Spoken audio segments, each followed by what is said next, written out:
My name is Anna. I'm 35 years old and I live in a quiet village in the north of England. I work as a freelance illustrator. My days are slow and simple. A cup of tea in the morning, a few hours of drawing by the window, and the soft clink of dishes in the evening when I make dinner for my husband, David. We've been married for 6 years. David is 38. He works as a mechanical engineer, usually gone from early morning until after dark. He's calm, patient, kind. At least that's how I used to describe him. I still do, but now there's something else, something distant. At first, I thought it was work. He's been tired lately, quieter than usual. Some evenings he comes home, kisses my cheek like he always has, but there's no warmth. He eats in silence, sometimes scrolling through his phone between bites, and when he looks at me, it's like he's looking through me. Last week, we were out in town, just the two of us. We passed a small bookstore, and I stopped to look at the display. David was next to me. I turned to ask him something, but he wasn't looking at the books. He was staring at a woman across the street. She was standing near the bus stop, holding a takeaway coffee, laughing at something her friend said. She had long, dark hair, a red scarf wrapped around her neck, and the kind of smile that makes people stop. David didn't blink. "Do you know her?" I asked, gently. He looked away quickly, like I had caught him in the middle of a thought he didn't want to share. "No," he said, shaking his head. "She just looked familiar." But something in his voice didn't feel right. It was too casual, too easy. That night, he was quiet at dinner again. And when I asked how his day had been, he gave me the same tired smile he always did. "Busy," he said. "Same as always." I nodded. But inside, a question started forming. A few days later, I was cleaning the hallway when I opened the bottom drawer of his desk, the one he rarely used. It was filled with old receipts, tangled wires, and pens that no longer worked. And one envelope. It was sealed. No name, no stamp, just sitting there, like it was waiting. I opened it. Inside was a card, the kind you'd find in a boutique shop. Small, thick paper, soft gold letters that said, "For everything we shared." I opened the card. There was a single line written inside. "I still think about you every time it rains." No name, no signature. I stood there, holding the card, my heart caught in my throat. I remembered the woman in the red scarf, the way he stared, the way he said she looked familiar. I thought, this is her. That evening, David came home later than usual. I had already put the card back. I didn't say anything. We ate in silence again. He kissed my cheek goodnight, and I laid awake listening to the rain tapping on the windows. Funny how the weather can hurt once you know someone else is thinking of it too. Before I continue, can I ask you something? Have you ever looked at someone you love and felt them slipping away even though they're still sitting beside you? Have you ever been in a room with someone and still felt completely alone? If you have, let me know in the comments. You're not the only one, because that's how it started for me. Not with a fight, not with a confession, but with a glance, a card, a silence that felt too heavy. And deep down, I knew David still loves someone else. I waited 3 days before I asked him. 3 long, quiet days. Mornings filled with the sound of boiling kettles and spoons tapping ceramic. Evenings spent in the same room, on the same sofa, but separated by something I couldn't see, only feel. I wasn't trying to catch him in a lie. I just wanted the truth to fall out of his mouth on its own. But it didn't. So on the 3rd night, when he set his mug down on the table and leaned back with that same tired exhale, I asked softly, "Who is Emily?" He didn't move at first. Then his head turned slowly, like the name had pulled something out of the dark. His eyes didn't meet mine. "Where did you hear that name?" I didn't answer. I didn't need to. He already knew. He stared at the wall behind me, his fingers pressed together, resting beneath his chin. And then he said it. "She was someone I loved. Before you." It wasn't a shock. Not really. We all have a past. I have one too. But the way he said her name, like he was still holding it carefully, like he didn't want to drop it, even now. That was what hurt. She wasn't just a girlfriend, he continued. We were together for nearly 5 years. She left. I didn't want her to. I kept my face still. Inside, I felt something shifting, like a piece of furniture being dragged across a wooden floor. Why did she leave? He shrugged, but there was weight in his shoulders. She wanted something else, a different life. We weren't heading the same way. I wanted to ask the next question. Do you still talk to her? But something in me already knew the answer. So I asked a different one. Have you seen her recently? He looked at me this time, and that's how I knew.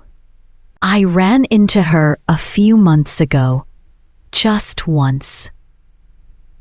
I let the silence stretch. And after that, he hesitated. Anne nodded. We had coffee, just to catch up. It wasn't supposed to be anything. But wasn't supposed to be never means it wasn't. I stood up, needing space from the couch, from him, from the version of my life that had just been rewritten in a single conversation. He followed me into the kitchen. Anna, please don't get the wrong idea. Then what's the right one, David? I said, keeping my voice steady. Because from where I'm standing, it looks like the man I married is still carrying someone else in his heart. She's not in my heart. Not like that. Then why do you have a card from her in your drawer? He didn't answer. You know, I used to believe that betrayal was loud. That it came with shouting and slamming doors. But that night, it was quiet. It was the sound of a man who couldn't find the right words, and a woman who no longer believed any of them. I walked upstairs. I didn't slam the door. I just closed it slowly and cried with my hand over my mouth like I was trying to stop something from escaping. The next day, he tried to talk to me. He brought coffee into the bedroom. Sat on the edge of the bed. I didn't mean for this to happen, he said. And I believed him. That's the worst part. I believed that he hadn't planned it. But I also believed that part of him, a quiet part, buried deep, never stopped waiting for her.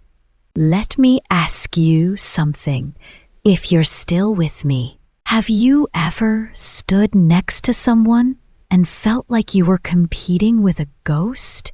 Have you ever had to smile and say, I understand, when all you wanted to scream was, why wasn't I enough? If you know that feeling, right? I felt it too in the comments. Because I need to know I'm not the only one. That afternoon, I walked through the village. I passed the bakery where we used to get cinnamon rolls on Sunday mornings. I passed the little antique shop he liked to browse for old records. And I thought, was she ever with him here? Did he ever picture her beside him instead of me? I came home and opened my sketchbook. I drew the inside of our living room. The armchair, the mug on the side table, the way the light hit the wall around 4 p.m. But in the drawing, I left the space next to the chair empty because that's what it had become. Even when he was here, part of him had already left. For the next few weeks, I did what many women do. I pretended not to know, not to feel it every time he hesitated, not to notice when his eyes lingered on a message before he typed his reply, not to hear the change in his voice when he said, "Step out for a bit." I told myself, be patient, be understanding. You're his wife. But the truth is, I wasn't being patient. I was being quiet. Because I was afraid. Afraid of what else I'd learn if I asked the questions that really mattered. One morning, I stood in front of the mirror and didn't recognize my own expression. My lips were still mine. My eyes too. But the sadness had taken root just under the skin, just behind the eyes, and I couldn't wash it away. I tied my hair back, put on a little blush, and smiled. Because that's what you do, isn't it? You smile. So no one asks what's breaking inside you. David had started coming home later than usual. Work's been busy, he said one night, dropping his bag by the door. I nodded. He kissed my cheek, but it barely brushed my skin. He didn't notice that I had set his favorite dinner on the table. Didn't notice I'd worn the pale blue sweater he once said made my eyes look brighter. He sat down, scrolled through his phone, and ate in silence. And I watched him. This man I once knew better than anyone, now a stranger with familiar hands. That night, I lay in bed, staring at the ceiling. He slept beside me, breathing steady, face relaxed, and I felt like I was lying next to someone else's memory, not mine. Let me ask you something. Have you ever been so lonely you started talking to yourself just to feel like someone was listening? I did. Out loud, in the kitchen, folding laundry, walking through the garden, just a whisper, just a few words here and there. Not because I was losing my mind, but because I missed being heard. If you've ever felt that kind of invisible, say, I was there in the comments, because I know I'm not the only one. One afternoon, I ran into Sarah at the market. She's a friend from years ago, warm, loud, the kind of woman who hugs before asking if it's okay. She looked me up and down and said, "You look tired, Anna. Everything all right?" And for a second, I almost told her. I almost said, he's still in love with someone else, and I don't know how to live with that. But instead, I said, oh, just a bit worn out. Too much work.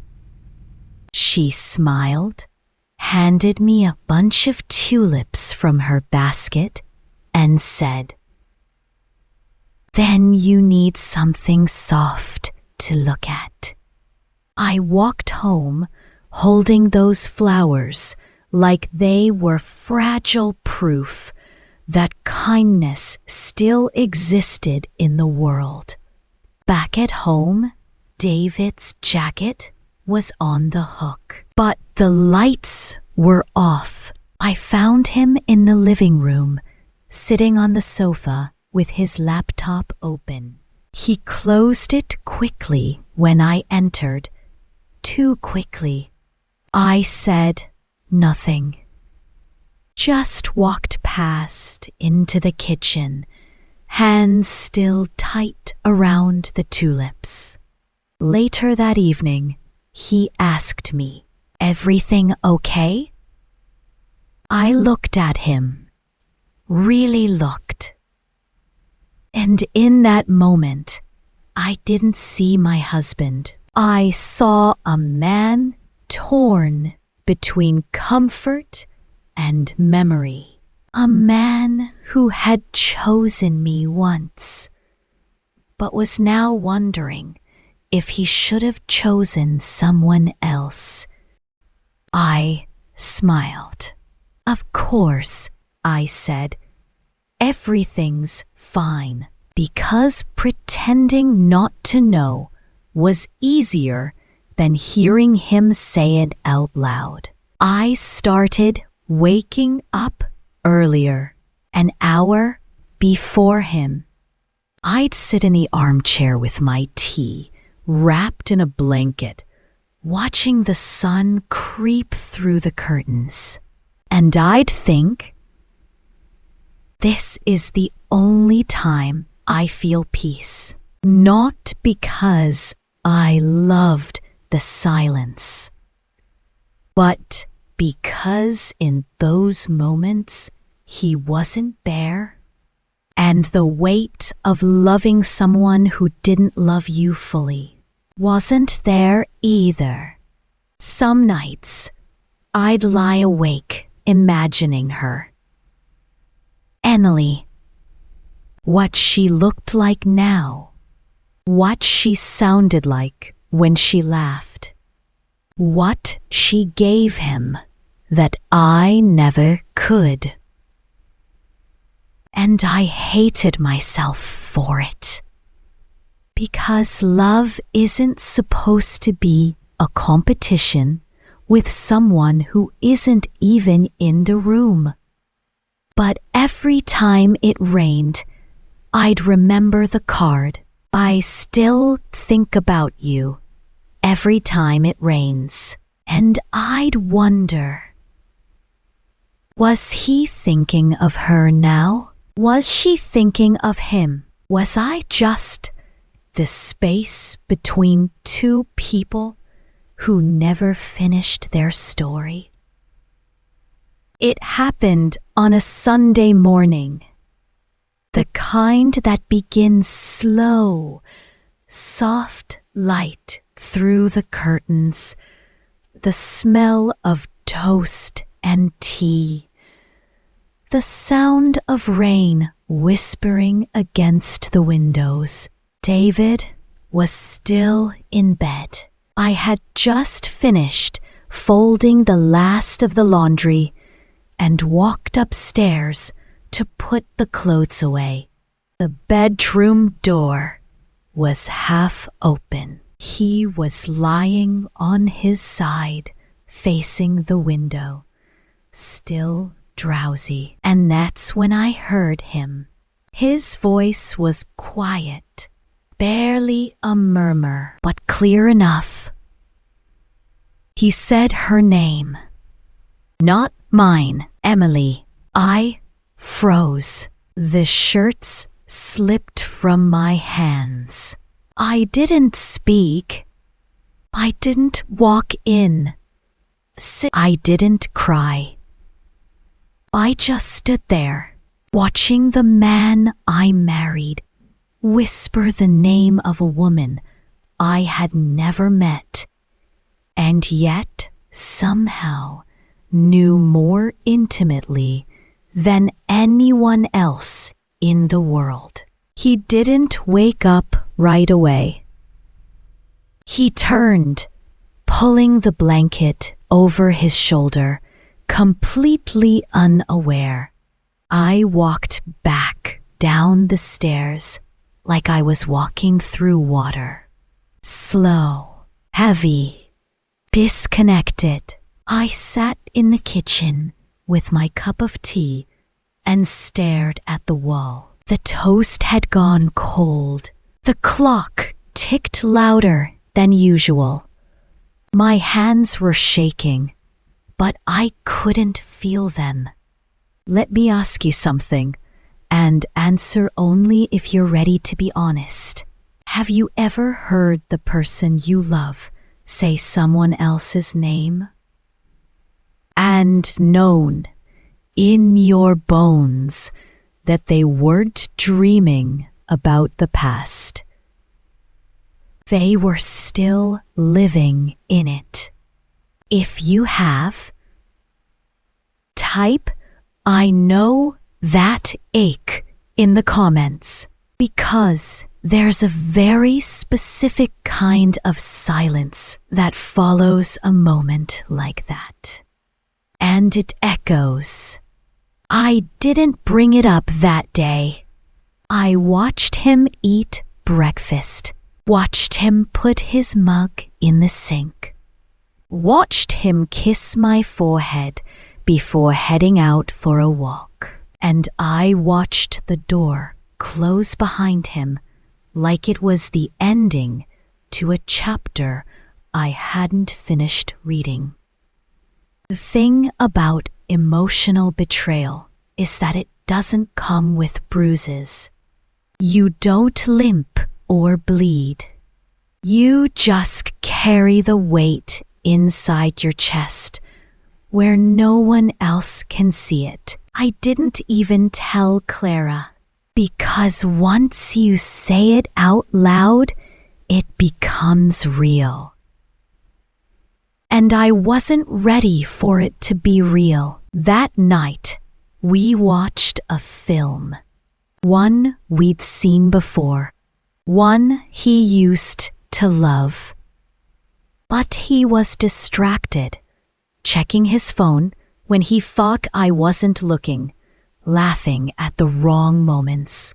I looked over at him, and I didn't see a husband. I saw a man who was somewhere else entirely. And I felt invisible when the credits rolled. He stretched, yawned, and said, "That was nice." I nodded. "Yeah," I replied. It was, but it wasn't. Later, while he showered, I sat on the bed and stared at his phone on the nightstand. I didn't touch it. I didn't need to, because I already knew. Her name wasn't just in his dreams. It was in his day, too. I went downstairs and poured myself a glass of wine, not because I wanted it, but because I needed something to hold, something to ground me. And I stood by the window, watching the garden soak in the night rain, thinking, he still loves her. Not like a memory, not like a ghost, but as a living, breathing ache. And I couldn't compete with that, because I shouldn't have to. He came downstairs, rubbing a towel through his hair. "You okay?" he asked. I looked at him. And for the first time, I let the silence hang between us on purpose. Because maybe he needed to hear it. Maybe silence was the only truth I had left. He came over, kissed the top of my head, and whispered, "Love you." I didn't answer because I wasn't sure if he meant me, or if he was still whispering someone else's name in his heart. You know what's strange? It wasn't anger I felt. It wasn't even jealousy. It was grief. Like mourning something that had died quietly, and realizing you were the only one at the funeral. It was a Wednesday, the kind of day that slips by unnoticed. Gray sky, light wind, a few dishes in the sink. But something in me had shifted. I stood in the kitchen, cutting apples for a crumble, and I realized my hands weren't shaking. For weeks, I'd lived with this growing ache in my chest, a tightness I couldn't name, a lump I couldn't swallow. But that morning, I just felt still. Not okay. Not healed. Just ready. David came home early. It surprised me. He hadn't done that in months. He kissed my cheek like nothing was wrong, asked, "What's for dinner?" Smiled at the crumble on the counter. And for the first time, I didn't smile back. I turned to him and asked, "Have you seen her again?" His hand froze on the teacup. "Anna, please," I said. "No stories, just the truth." He looked down at the floor, then back at me. "Yes," he said quietly. "A few times." My heart didn't break because it had already broken long before those words ever reached my ears. "What did you talk about?" He took a breath. "I don't even know anymore. The past, her work, mine. How strange it is to feel like no time has passed."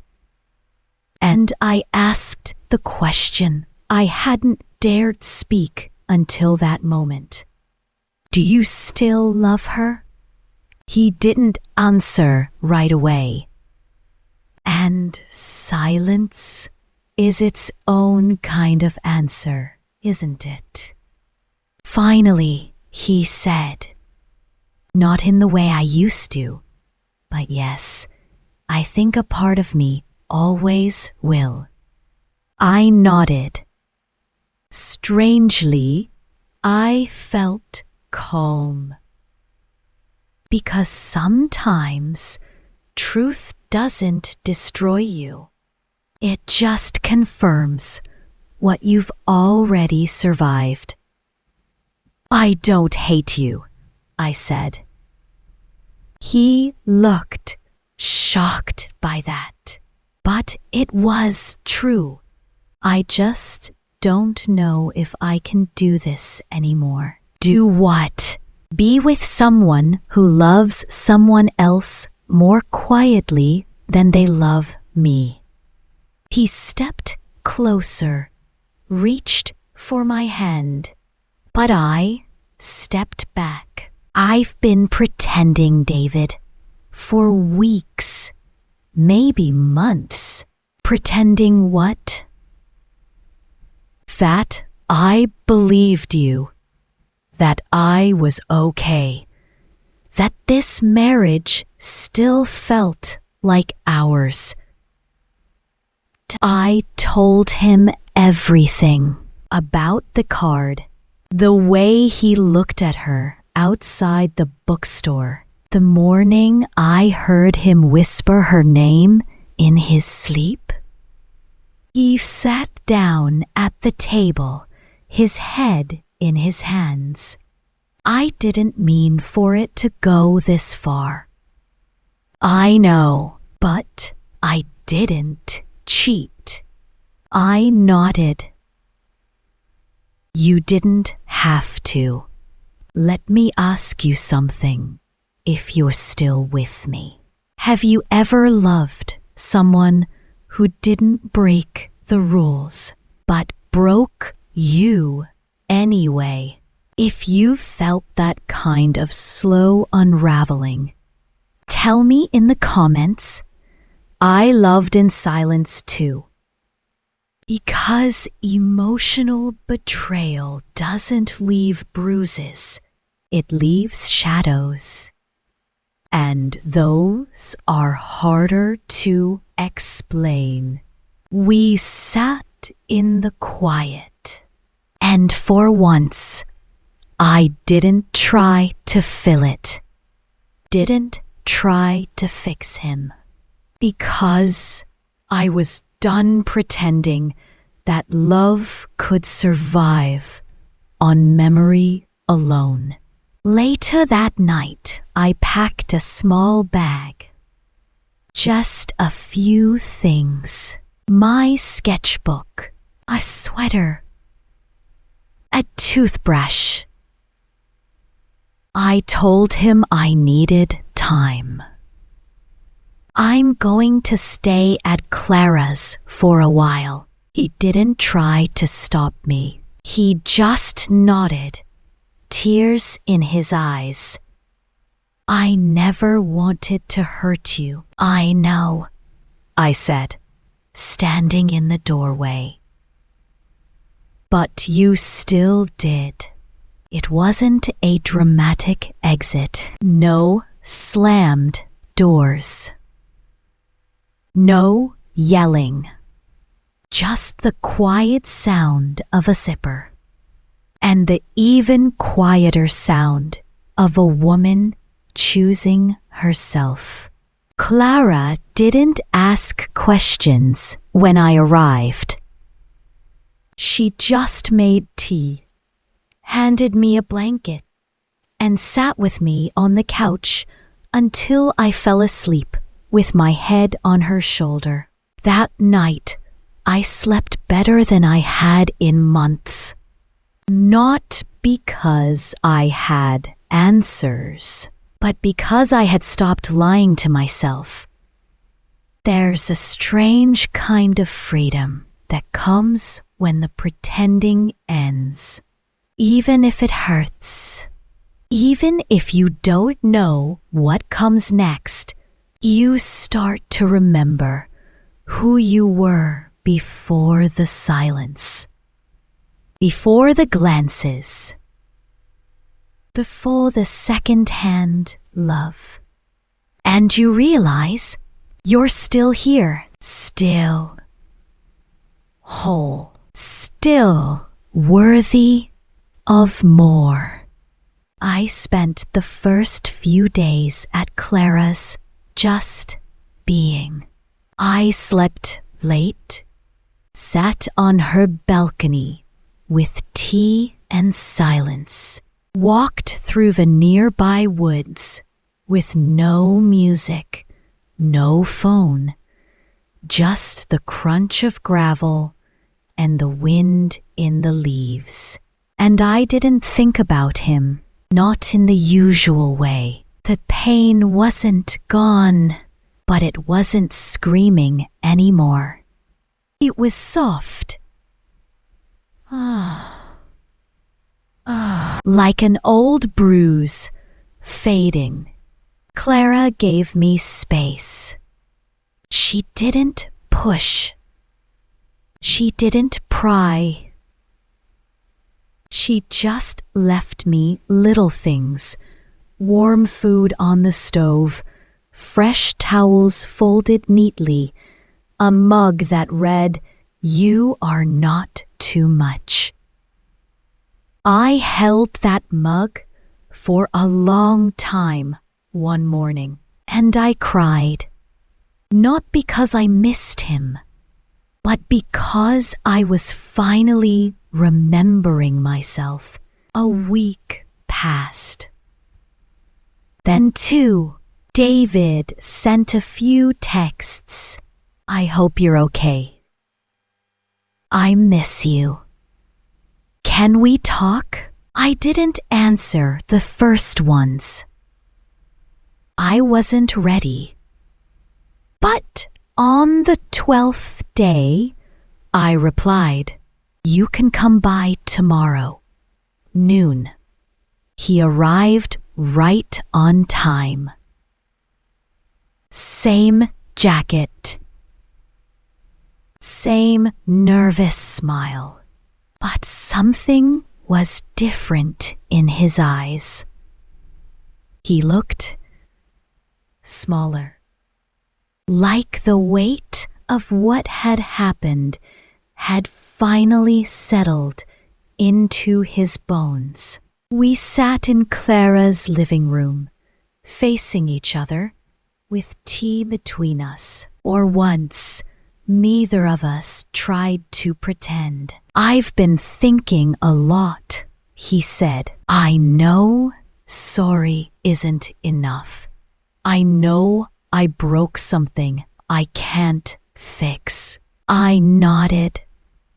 "You didn't just break something, David. You drifted from it. You stopped showing up."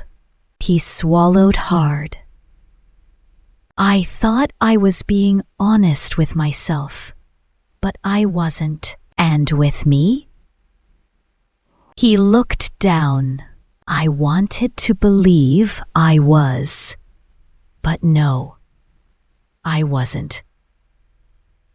I could have told him how that made me feel, how lonely I had become, how I had questioned everything, my worth, my body, my voice. But I didn't, because I didn't need him to carry that now. I had already begun to carry it myself. "Do you still love her?" I asked. He hesitated just for a second. And in that second, I had my answer. "Not like I used to," he said, and maybe that was the truth. But it wasn't enough. Not for me. Not anymore. Let me ask you something, if you're still listening. Have you ever gotten the apology, but still felt like something inside you stayed closed? Have you ever heard the words you once begged for and realized they no longer touched you? If you have, type "I chose peace" in the comments, because peace doesn't always come from resolution. Sometimes it comes from release. I looked at David and I saw the man I married. I saw the quiet Sunday mornings, the way he used to rest his hand on my back while we stood in line for coffee, the notes he'd leave me on the fridge, and I also saw the silence, the hesitation, the name that wasn't mine. "I still care about you," I said. "I always will, but I don't want to be someone you try to love the right way." His lips parted. He wanted to speak, but I kept going. "I want to be someone who is loved without confusion, without shadows, without someone else's name living in the room." He nodded slowly. Tears filled his eyes, and I let them, because this time I am urging you to quiet your exhales, this gentle breathing, to contemplate, free, and carefully choosing to breathe. They weren't mine to carry. He stood up. "I understand," he whispered. "I hope so," I said, "because I do forgive you, but I also need to let you go." He looked at me like he wanted to remember every detail of my face. Then he walked to the door, paused, and left. No begging, no grand speech, just goodbye. That night, I opened my sketchbook again. And for the first time in months, I drew myself, not a room, not a memory, just me, wrapped in a blanket, key in my hands, a soft smile, eyes a little tired, but not hollow. Whole. People talk about strength like it's something loud, but I've learned sometimes strength is quiet. It's walking away from something that once made your world feel full because you finally realized you deserve more than almost. If you've made it to the end of this story, thank you. This wasn't just about heartbreak. It was about learning to hear your own voice again. About remembering that love shouldn't feel like waiting. So if this story meant something to you, please give it a like, share it with someone who needs it, and subscribe to the channel for more stories like this. Honest, emotional, and human. And if you've ever had to choose yourself after loving someone who couldn't, say it with me in the comments. I chose me. Until next time, take care of your heart. You are worthy of a love that stays. Goodbye for now.